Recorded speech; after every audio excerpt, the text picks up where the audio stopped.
শীতের সময় আমার একটি ব্লগ যাবে, ঠিক আছে? আমার প্রথম ব্লগ।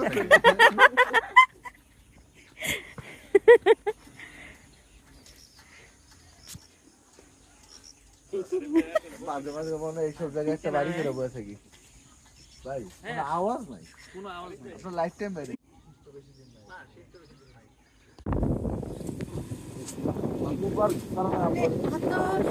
দিন পর আসছি তো গ্রামের দিকে, এরকম আমরা যে ট্যুর দিচ্ছি পঞ্চগড়ে এরকম গ্রাম পাইনি। এর জন্য আমাদের কাছে উফ ধারা